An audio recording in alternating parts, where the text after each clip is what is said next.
Salam, əziz və dəyərli, çox hörmətli izləyicilərimiz. Hər birinizi səmimi qəlbdən salamlayırıq. Çox minnətdarlığımızı bildiririk hər birinizə. Bugün fəlsəfənin qısa tarixi 3-cü dərsdəyik və bildiyiniz kimi keçən həftə ümumiyyətlə dərsimiz olmamışdı, dəyərli izləyicilər. Mən buna görə bəri başdan sizlərə çox üzrxahlığımı bildirim. Bəlkə də biraz səsimdən də hələ də bəlli olur. Biraz səhhətimdə soyuqlama nəticəsində yaranan problemlərə görə, xroniki da xəstəliyə görə çox üzrxahlıq edirəm. Keçən həftə ümumiyyətlə dərs olmamışdır. Bundan əlavə bir-iki yenə bizim tədbirlərimiz, bir-iki konsertlərimiz olmuşdu. Ona görə yenə də maksimum, amma yenə də bu həftənin dərslərinə dedik, qaldığımız yerdən davam edək dəyərli izləyicilər. Vaxtımız azdır, ona görə istəyirəm çox uzatmadan artıq keçid edək. Deməli, biz keçən dərsimiz, ümumiyyətlə son 2 dərsimizdə biz xeyli nəticələr almışıq. Çünki bunu mən sizdən gələn yorumlar və sizdən gələn danışıqlar, zənglər əsasında da mən belə müəyyən etdim. Keçən dərs biz Aristoteli bitirmişdik və demək, Aristoteli bitirmişdik və səhifə 24, biz heç nə bilmirik Pirron da qalmışdıq. Pirronda qədim miladdan öncə 300-cü, 200-300-cü illərdə yaşamış antik Yunan filosoflarından biridir. Çox dəyişik düşüncələri vardır. Onun da qalmışdıq Pirronda. Aristoteli bitirmişdik, ümid edirəm. Burada qaranlıq qalan bir şey qalmadığına görə Pirrona keçid edirik. Pirronu da bu dərs bitirməyi mən dua edirəm inşallah. Daha sonra da Epikürə keçid edəcəyik inşallah dəyərli izləyicilər. Demək, biz heç nə bilmirik. Başlayaq dəyərli izləyicilər. Diqqətlə dinləməyinizi xahiş edirəm. Demək, 3-cü hissə biz heç nə bilmirik Pirron. Heç kim heç nə bilmir. Hətta bu fikrin özü də şübhəlidir. İnandığınızın doğruluğundan əsla arxayın olmamalısınız. İstənilən şey şübhə altına alına bilər. Buna görə də ən yaxşısı açıq düşüncəli olmaqdır. Etibar etməyin, onda məyus da olmazsınız. Bu, qədim Yunanistanda və sonralar Romada bir neçə əsr boyu populyar olmuş fəlsəfənin, yəni skeptizmin əsas doktrinası idi. Platon və Aristoteldən fərqli olaraq kəskin skeptiklərin əksəriyyəti hansısa məsələ ilə bağlı qəti rəyə malik olmaqdan daima yayınırdı.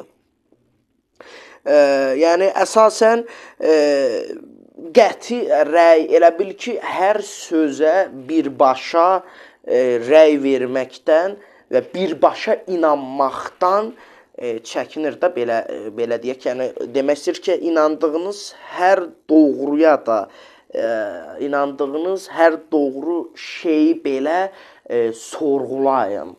Detaylıca araşdırın, görün bu nə dərəcədə doğrudur, bəlkə yanlışdır bu yönlü.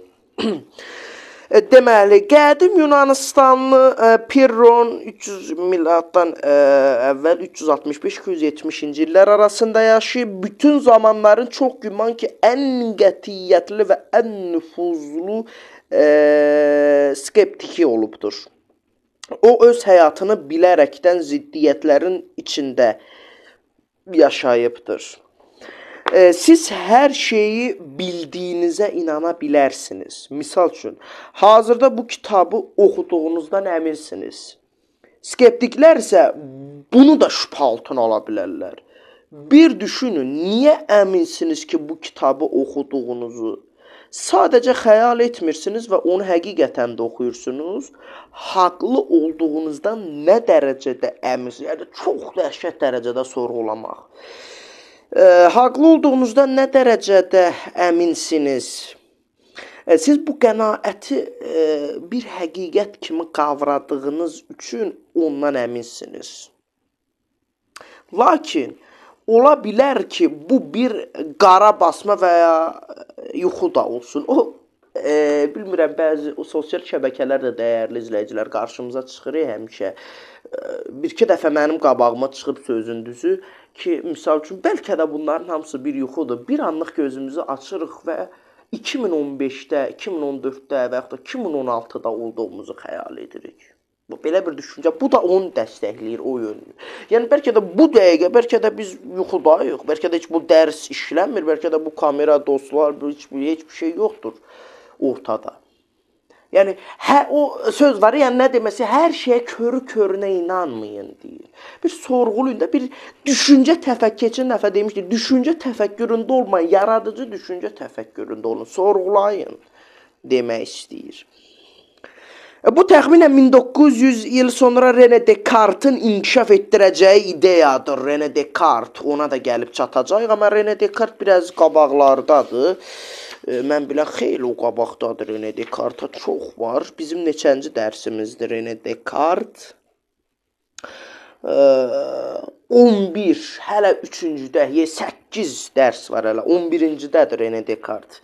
İnkişaf etdirəcəyi ideyadır. Sokratın öz biliklərindən necə az olduğunu iddia etməsi də skeptik bir yanaşma idi. Pirron isə bu məsələdə daha uzaqlara getmişdi. Demək, onun həyatı haqda yazılanlara inansaq və yəqin ki, onlara qarşı da skeptik olmalıyıq. Və ümumiyyətlə, Pirron karyerasını heç nəyə tam əmin olmadan qurmuşdu. Sokrat kimi o da fikirlərini qələmə almamışdı. Haqqında bildiklərimiz isə əsasən onun ölümündən bir neçə əsr sonra və başqa insanların yazılarındakı məlumatlardır.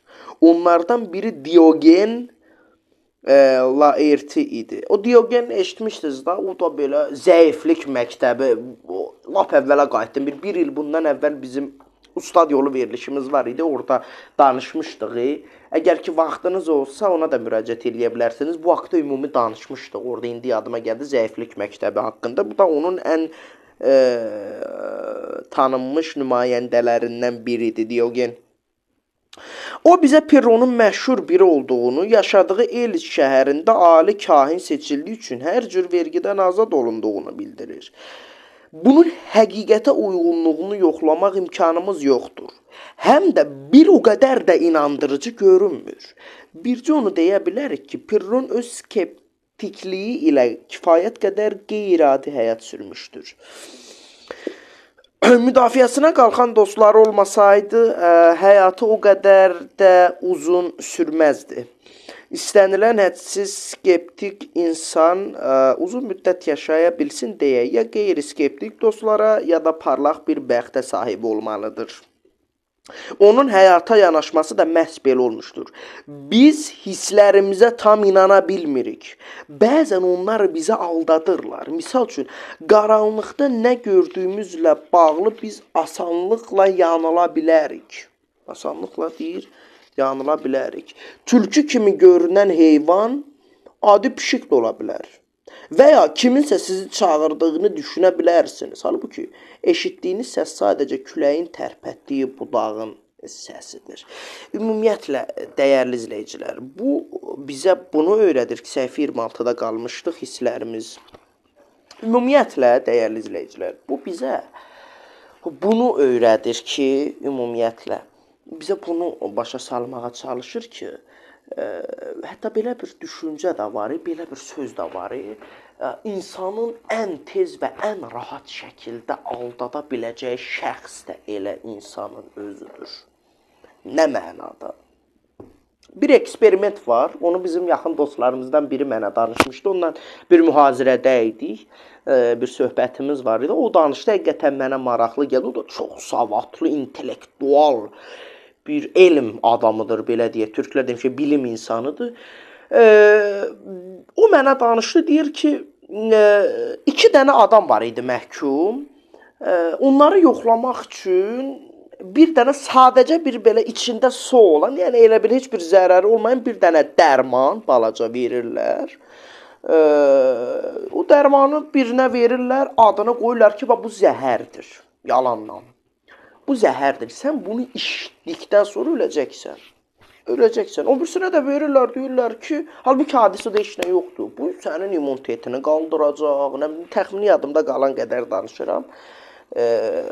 Belə sənin immunitetini qaldıracaq, sənə çox kömək eləyəcək və s. və ilə axır.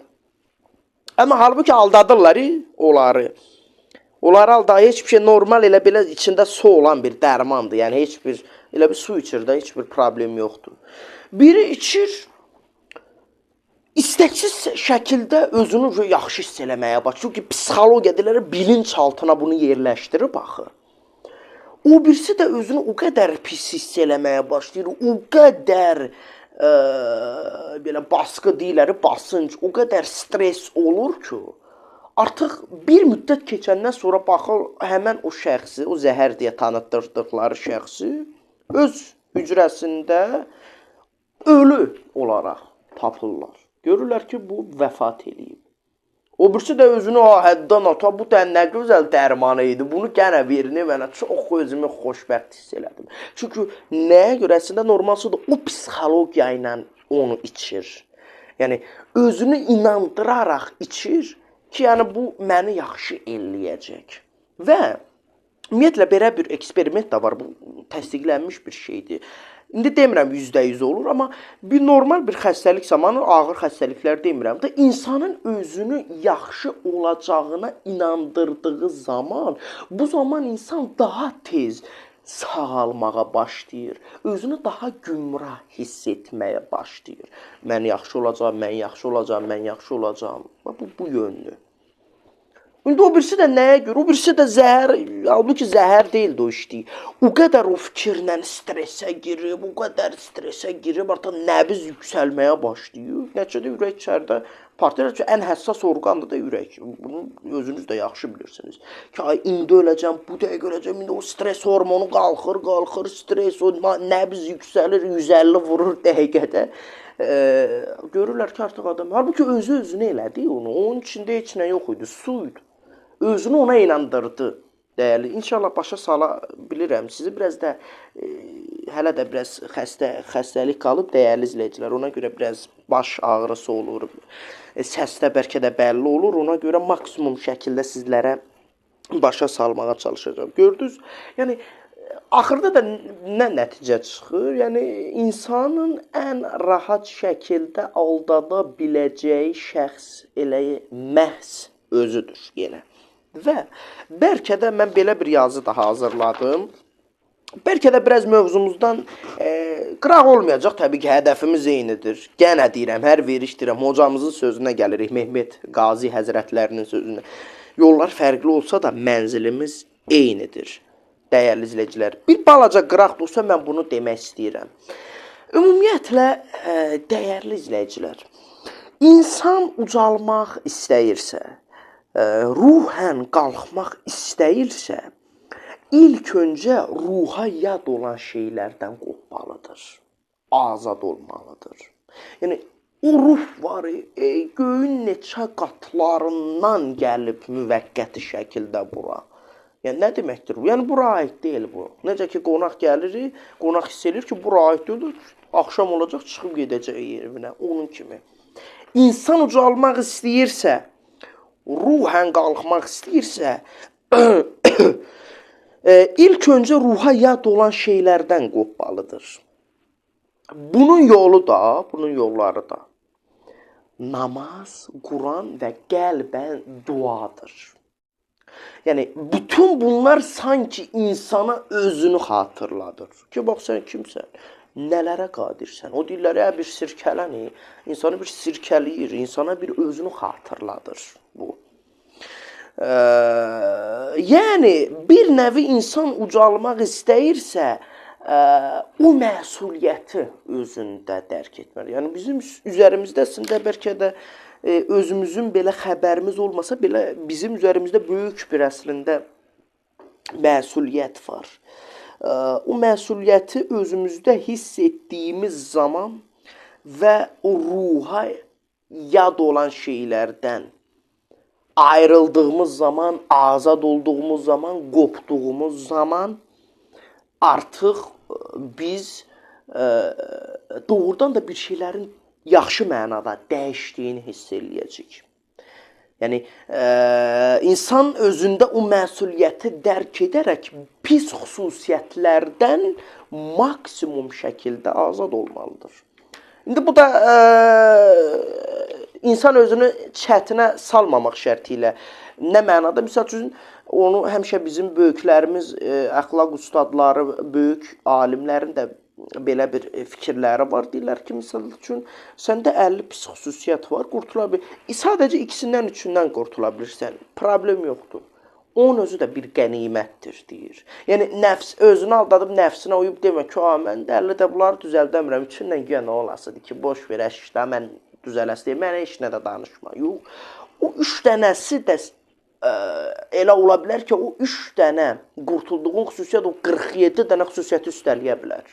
Yəni, tezliklə onlardan da qurtulmağını sağlaya bilər. Başa düşürsünüzmü?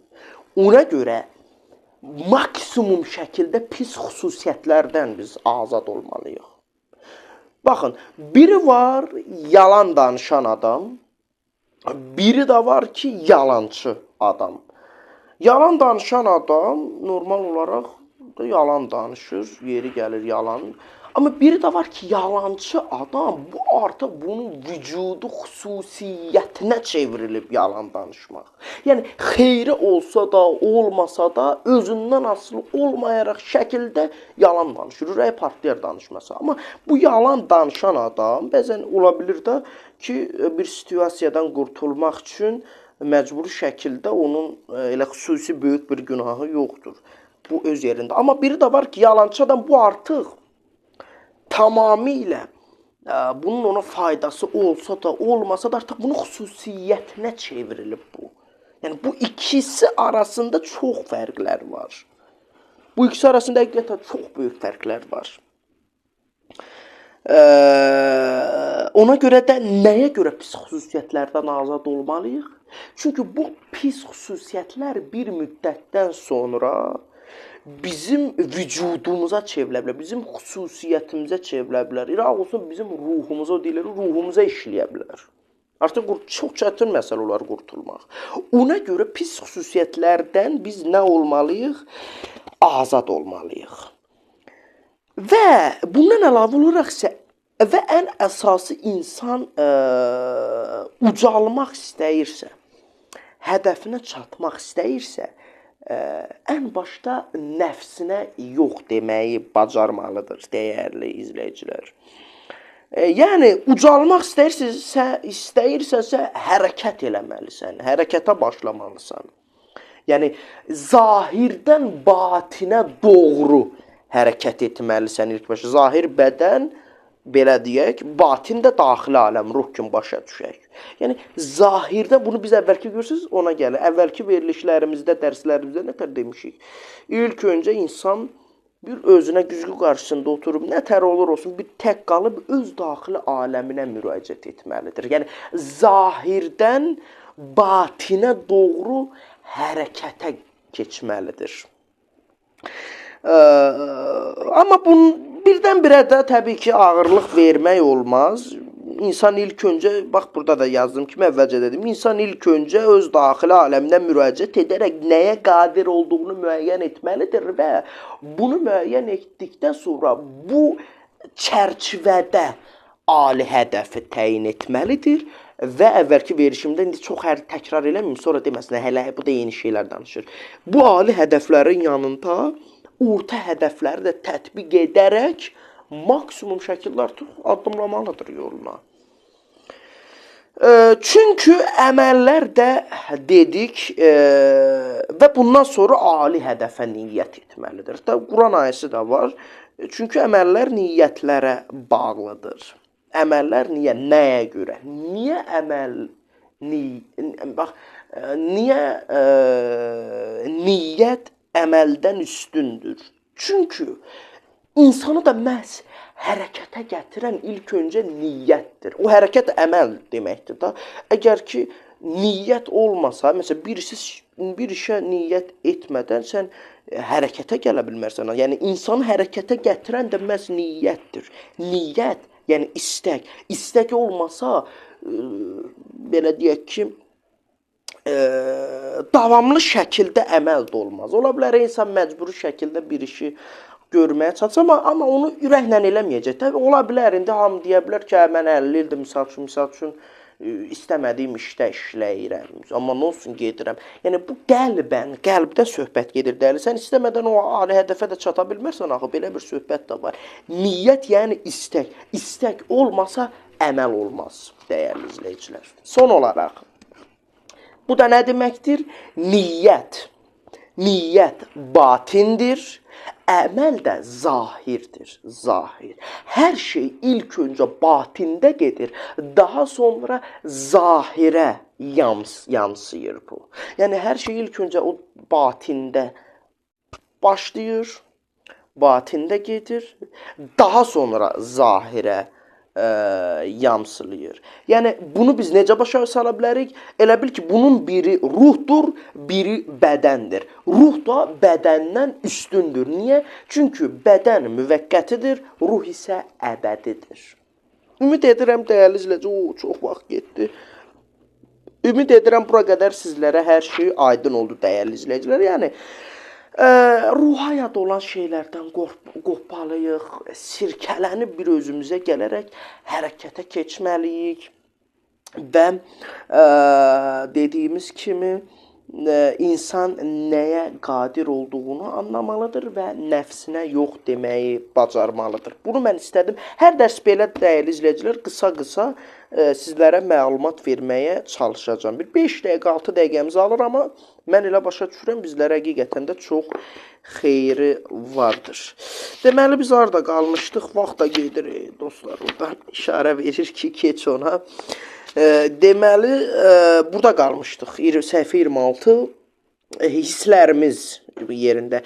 Demək, hisslərimiz bizi çox zaman aldatdığı üçün Pirron onlara heç zaman güvənməmək qərarına gəlibmiş. Bayaqki eksperiment haqqında hiss idi da onu, su içmişdi, amma o hiss etdiyi stres onu öldürdü. Yəni, özü-özünə elədi. İndi siz başa düşdünüz mən nə demək istəyirəm.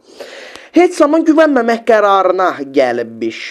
Hisslərinin bəzən doğru ola biləcəyi ehtimalını o tam mənada inkar etmirdi. Lakin eyni məsələ barədə başqa mənbələri də araşdırırdı.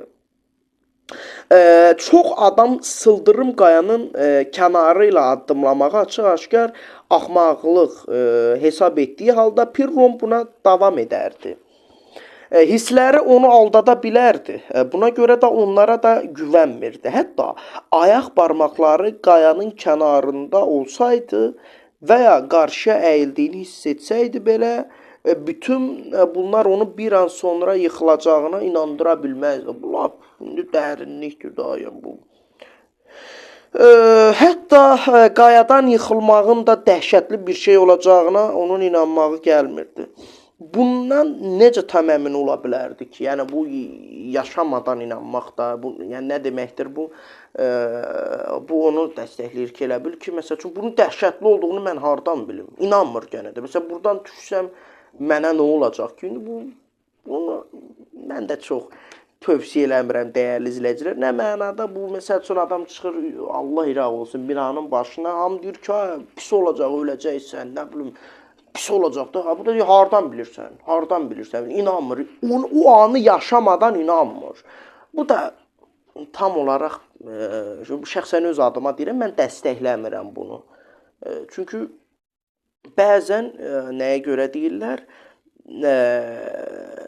kənar müdaxilənin də insana faydası ola bilər. Təbii ki, sən tamamilə hər şeydən qopub anı yaşamaq o da olmur, dəyərli izləyicilər. İndi bizim araşdırırıq da, indi dərsimiz budur, məna budur. Biz bunu araşdırmalıyıq. Demək, skeptik olmayan dostları onu dəfələrlə bədbəxt hadisələrdən qorumuşdular.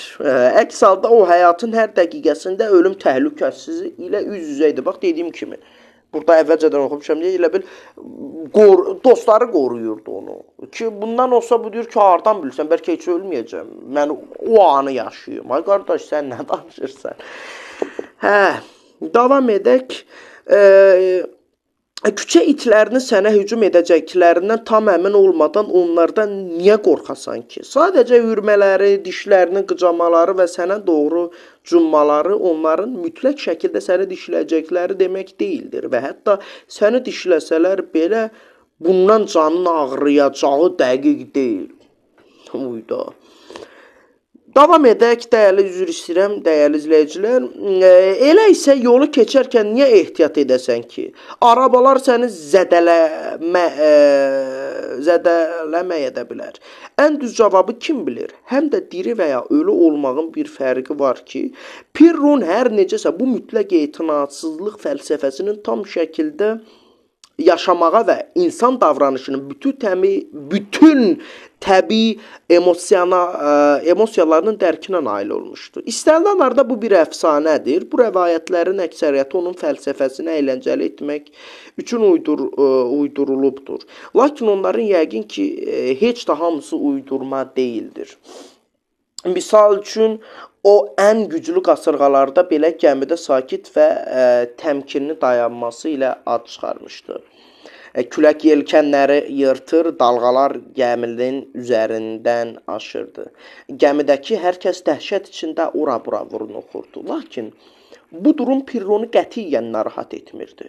Görüntünün çox zaman aldadıcı olduğunu inandığı üçün bu vəziyyətin onun hansısa bir xəsarət yetirəcəyindən tam əmin ola bilməz. Yəni bu o deyirləri gözümlə görməsəm inanmaram. Bu gözünlə görsə də tam şəkildə əmin ola bilmir heç nədən. Çünki bu çox belə deyək ki, dərin bir. İndi bu da bu fəlsəfəyə inanır.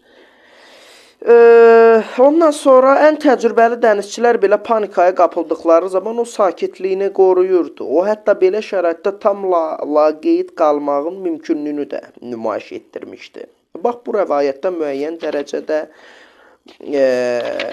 həqiqət payı var. Gənc yaşlarında Pirron Hindistana səyahət etmişdi. Yəqin ki, qeyri-adi həyat tərzinə onu məhz bu səfər ruhlandırmışdı. Hindistan özlərini inanılmaz fiziki sınaqlara məruz qoyan ruhani rəhbərlər və qurular baxımından möhtəşəm ənənələrə malikdir. Daxili tarazlığa nail olmaq üçün diri-dili yandırılmaq, bədənlərin həssas yerlərindən yük asmaq və ya həftələrlə ac qalmaq bunlara daxilidir. Pirronun fəlsəfi yanaşması da sözsüz ki, bu mistizmə yaxın idi. Buna nail olmaq üçün o hansı üsuldan istifadə edirsə etsin, təbliğ elədiyi fəlsəfəni dəqiqliyi ilə yaşayırdı.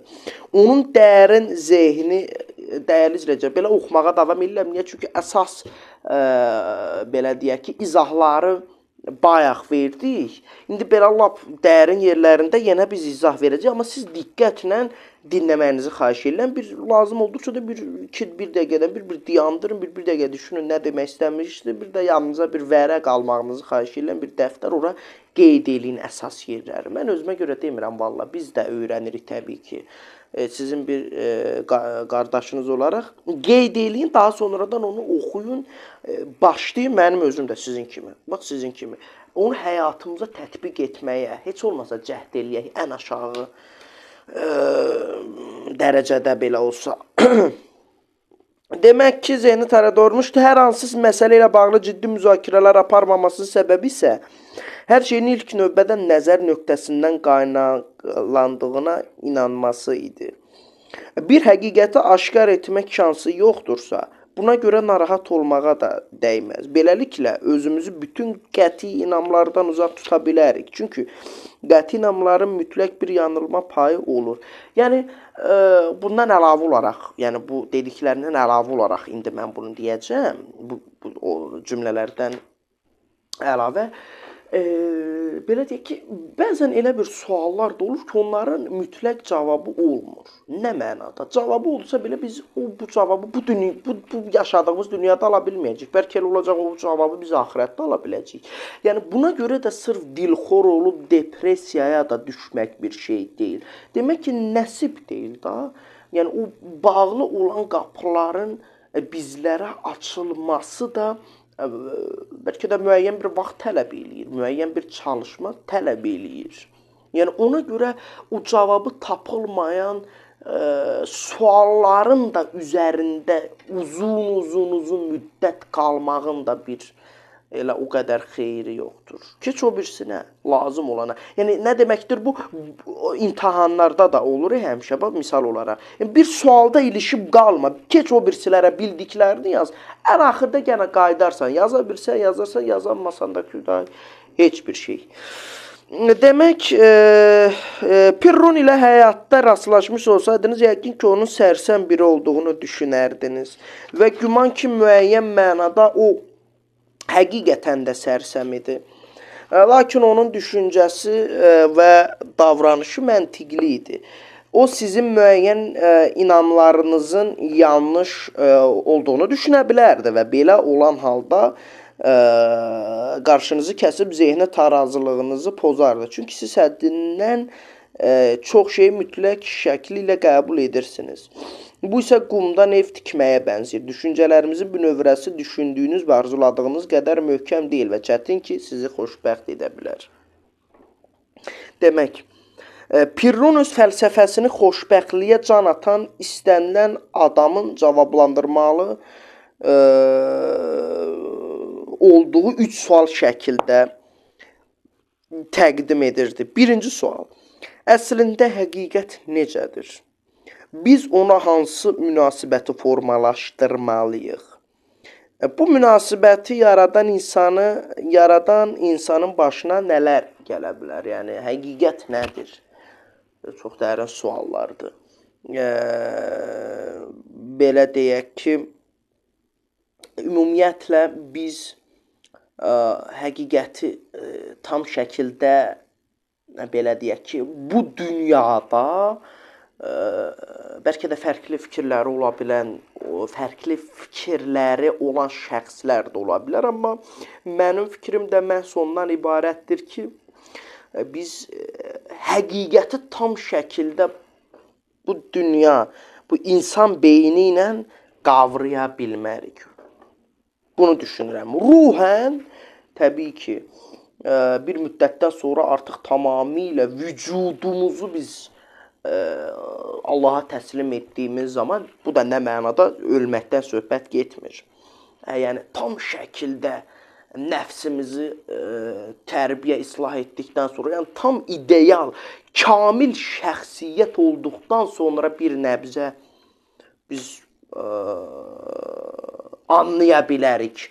Amma ki, birbaşa biz həqiqətin nə olduğunu tam %100 deyirlər, %100% şəkildə burada biz anlaya bilmərik. Yəni, bəlkə də fərqli düşünənlər ola bilər, amma indi görək, burada da cavab yazılıb, indi bu cavaba baxaq. Onun cavabları qısa və konkret idi. Birincisi, dünyanın əslində necə olduğunu, həqiqətin nədən ibarət olduğunu biz heç zaman bilməyə qadir deyilik. Görürsünüz, dəyərli izləyicilər. Mən deyənə gəldik. Yəni, çünki bu imkanlarımızın xaricindədir. Yəni, belə təsəvvür edin, həqiqəti belə başa salmağımız lazımdırsa, biz bir dairə çəkək. Misal üçün, bunu belə başa salmaq istəyirəm. Dəyərli izləyicilər. Onu hətta mən lövhəyə də gətirib çəkə bilərdim, amma nəysə. Bax, bir dairə çəkək. Təsəvvür edək ki, bu bizim beynimizdir. Bizim beynimizdə bu bütün məlumatlar, bildiyimiz şeylər bizim bu beynimizin içindədir. Qısa yumru. Amma bu həqiqət dediyimiz şey isə tamamilə zehnin xaricində olan bir şeydir. Ümid edirəm, kamerada görünür. Hə, görünür. Bu bizim zehnimizdir. Bu da bizim zehnimizin içində olan belə deyək ki, məlumatlardır da belə, yəni sonlu məlumatlardır. Amma əsl həqiqət isə baxın budur. Yəni bu nə deməkdir? Zehnin də xaricində olan bir şeydir. Yəni biz bir şeyi anlamağımız üçün bu bizim zehnimizin daxilində olmalıdır. Yəni zehin daxilində olan bir şeydir. Yəni bu da nə deməkdir? Biraz çox dərinliyə gedir, amma gedək daha indi Allah özü kömək olsun. Nə deməkdir? Bu bunun içində olmasa belə, bu bunun içinə demək ki, sığır ki, bu bunun içinə uyğundur ki, sən bunu daha sonradan bura əlavə edə bilərsən. Sən bunu bura əlavə edə bilərsən. Falan bilik, yumrula, bunu öyle. Amma bu həqiqət deyilən şeyi, bu zehin yapısının, türk dilində danışırıq, bu zehin yapısının daxilin, xaricində olduğu üçün və bu xaricdə olan şeyə qarşı da zehin içərisində tam şəkildə təsəvvür edə bilməyəcəyimiz üçün biz tam şəkildə bunun daxilində bu həqiqəti tam şəkildə anlaya bilmərik. O deyirləri, misal üçün ki, məsəl üçün hər şey bir səbəb var, Allahı kim yaratdı, məsəl üçün, belə ateistlərin belə bir düşüncəsi var. Yəni bu ümumiyyətlə zehnin anlamayacağı bir şeydir. Yəni zehnin gücü bura çatmır. Xaricdədir də bu. Xaricdə dəyərli izləyir. İndi bu bizim düşüncəmizdir. Təbii ki, sizin düşüncələriniz əgər ki fərqli olsa, siz də öz düşüncələrinizi bildirərsiniz. Yəni ki, biz buna qadir deyilik. Çünki bu bizim zehnimizin, zehin, bilik, beyin yapımızın xaricində olan bir şeydir. Yəni bunun daxilində deyil ki, biz bunu axtarıb hardansa bir küncdən bucaqdan oxuyaq şeydə hardasa axtarıq, tapaq el. Bunun xaricində olan bir şeydir. Biz də insanıq, biz bunun xaricinə çıxa bilmərik. Bizim ikinci beynimiz belə bir şey yoxdur. İndi o ruh, indi axirət onu biz dəqiq şəkildə bilmirik. Yəni biz bunun xaricinə çıxa bilməyəcəyimiz üçün ona görə həqiqəti də tam şəkildə anlaya bilməyəcəyik, dəyərli izləyicilər. Ümid edirəm sizə hər şey aydın oldu. Təbii ki, siz fərqli düşünürsünüz. İndi bu bizim düşüncəmizdir. Səhv, doğru deyə bir şey burada deməyimiz də doğru deyil. Ki o bəzi adamlar, bəzi şəxslər ola bilər də ki, bu səhv deyir, nə bilim nə. Yəni, yenə həmən ora çıxır da. Yəni, biz nə demək istəyirəm sözümün canı. Tam şəkildə biz anlaya bilmərik, həqiqət nədir? Buna qadir deyilik, bu dünyada anlamağa. Nəysə. Demək, harada qaldıq, reallığın nə deməli bilməyə qadir deyilik, çünki bu imkanlarımızın xaricindədir. Reallığın əsl məğzini heç kim və heç zaman bilmir. Reallığın əsl məğzini heç kim və heç zaman bilməyəcək. Buna görə də bunu unutun geçsin. Geçək yazılıb, bir kitab da xoşuma gəlir. Buna görə də bunu unutun geçsin. Bu düşüncə tərzi Platonun formalar haqqında və filosofların abstrakt düşüncə vasitəsilə biliklərə yiyələnmə nəzəriyyəsinin tamamilə əksinə idi. İkinci, biz ona hansı münasibəti formalaşdırmalıyıq, dediyim kimi anlamalıyıq bunu. İndi buradakı cavaba baxaq. Bunun nəticəsi olaraq biz hansı bir fikrə bütünlükdə inana bilmərik. Heç nəyi əminliklə bilmədiyimizdən bütün mülahizələri bir kənara qoymalı və öz həyatımızı yaşamalıyıq. Çünki bunun üstündə qalma da. Yəni sən bunu tam şəkildə, bu sənin zehninin, imkanlarının xaricində olan bir şeydir. Sən bunu bu dünyada, bu ağılla, bu zehinlə, bu məhdud deyirlər, indi yadıma ki, bu məhdudiyyət çərçivəsində sən bunu başa düşə bilmərsən. Ona görə keç bu sualı hələlik.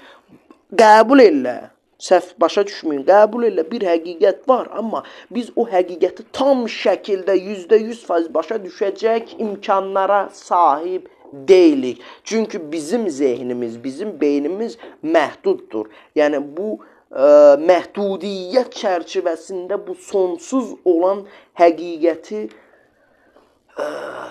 başa düşə bilmərik. Çünki burada tərs mütənasiblik yaranır da, yəni. Məhdud olan bir şey, sonsuz bir şeyi tam şəkildə başa düşə bilməz axı. Bu da var. Davam edək. Malik olduğumuz hər istək bir şeyin digərindən daha yaxşı olduğunu inamını bizə aşılayır. Bədbəxtlikdən İstədiyini əldə edə bilməyənlər artıq sona çatırıq. Daha yaxşı olduğunu inanmır. Bizi aşılayır, bədbəxtlikdə istədiyini əldə edə bilməyəndə baş verir. Lakin siz nəyin nədən yaxşı olduğunu əslində bilmirsiniz. Beləliklə, Pirron xoşbəxt olmaq üçün özümüzün istəklərindən qurtulmamızı təklif edirdi. Yaşamağın düzgün yolu da elə budur. Bilin ki, heç nə əhəmiyyət kəsb etmir. Belə də heç nə sizin zehin tarazlığınızı poza bilməz. Üçüncü sual, bu münasibəti yaradan insanın başına nələr gələ bilər? Ümumiyyətlə bunu biz anladığımız zaman bizim egomuzu qırmış oluruq. O mənəmçilik gedir artıq. Çünki biz bu dünyada bu bədənimizin, ruhumuz sonsuzdur, orası heç onu qoyduq bir kənara. Amma bu dünyada bizim bu bədənimizin məhdud olduğunu anladığımız zaman, bu zaman o mənəmçilik gedir. O egoyu sındırmış oluruq. O nəfsi belə türklə deyim şey yenmiş oluruq. Yəni nəfs üzərində qələbə çalırıq. İndi buradakı kitabdakı cavaba baxaq. Üçüncü sual, sözü gedən təlimə əməl edərkən başınıza bunlar gələcək. Öncə susmağa başlayacaqsınız. Çünki bir şey haqda nə deyəcəyinizi bilməyəcəksiniz. Nəticədə isə bütün narahatlıqlardan azad olacaqsınız. Bu sizin və istənilən adamın həyatında arzu edə biləcəyi ən böyük istəkdir. Həm də bu elə dini təlim kimi bir şeydir. Yəni, bu sual səni narahat edir, artıq narahat etməyəcək, rahat olacaqsan, sərbəst olacaqsan ki, bu, bax, söhbət bundan gedir da, uzatmayayım. Bu bir nəzəriyyədir. Pirronun işinə yarasa da onun hamı üçün eyni nəticə verəcəyi şübhəlidir bu nəzəriyyənin. Onun məsləhəti, indi biz də bu nəzəriyyə çərçivəsində danışırıq da, onun məsləhət gördüyü etinasız yanaşmaya çox az adam nail ola bilər və hər kəs özünə onun ən acı səhvlərdən xilas edəcək dost komandası tapa bilməz. Əslində isə hər kəs Pirron qədər skeptik olsaydı, ölümcül səhvlərə yol verən insanları bu səhvlərdən yayındırmağa bir kimsə tapılmazdı və hər kəs qayadan yıxılmağın təhlükəli olduğuna inanmadığı üçün qayadan düşüb ölərdi. Yəni, bax, mən dediyimə, ən başda mən dediyimə gəlib çatıram. Yəni, bu hər kəsə aid bir şey deyil, yəni hər kəsə də tövsiyə etmirik, dəyərli insanlar.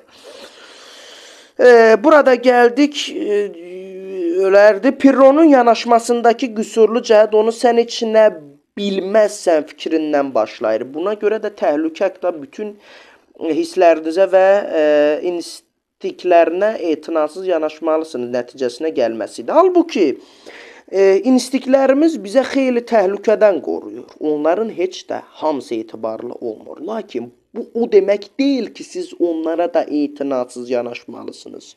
Hətta üzərinə iç cumanda Pirron özü də bir kənara atılırdı. Nə qədər cəhd göstərsə də, mən bunu yadıma gəlir, ruh və insan dərslərində danışmışdım. Hisslərin də insanda böyük təsir haqqında, yəni o bədənin, o qorxunun əslində çox da pis bir şey olmadığını, mənfi bir hiss, emosiya olmadığını və bu zaman insanın istər-istəməz özündən asılı olmadan o insanın özünün müdafiə sistemini aktivləşdirməsi ki, yəni bunun bilmirəm hansı dərsi idi, ruh və bədəndə yadımdan çıxdı. Hisslər şöbəsi o dərsimizdə idi, onu da vaxt tapdıqca izləyə bilərsiniz. Görürsünüz, yəni onu avtomatik özünün müdafiə reaksiyasının qarşısını ala bilmirdi. Yəni bu adam inanırdı, amma o bədən hərəkətə keçirdi. Beləliklə, Pirron sayığı skeptizmlə yaşamaq bizə mümkünsüz görünürdü və bu cür yaşamağın insana Pirronun dediyi o zehni tarazlığı bəxş edəcəyi də dəqiq deyil. Pirron sayığı skeptizmə, skeptik yanaşmaq da mümkündür. Rahatlığın həqiqətən də onun dediyi kimi risklərə gedərək əldə edilə biləcəyindən sual altına ala bilərik. Bu Pirron üçün yararlı olmuşdur. Lakin bunun sizin üçün də yararlı olacağını necə sübuta yetirilə bilər? Çünki deməli, küçə itinin sizi dişləyəcəyindən 100% əmin ola bilməzsiniz. Lakin riskdən 99%lik imtina bu halda daha uyğun olardı. Fəlsəfə tarixindəki bütün skeptiklər Pirron qədər kəskin olmayıblar. Orta skeptikliyin böyük bir ənənəsi var. Ehtimalların götür-qoy etmək və inandığımız məsələləri sırf olduğu kimi qəbul etmək əvəzinə gərəkli dəlillər axtarmaqdır bu. Bənzər skeptik mühakimə isə fəlsəfənin əsasını təşkil edir. Bu mənada bütün böyük mütəfəkkirlər skeptik olublar. Filosoflar ehkamları sınağa çəkirlər. İnsanların hansısa bir şeyə inamlarını sual altına alırlar və gəldikləri nəticəni isbat edəcək hansı dəlillərə malik olduqlarını onlardan soruşurlar.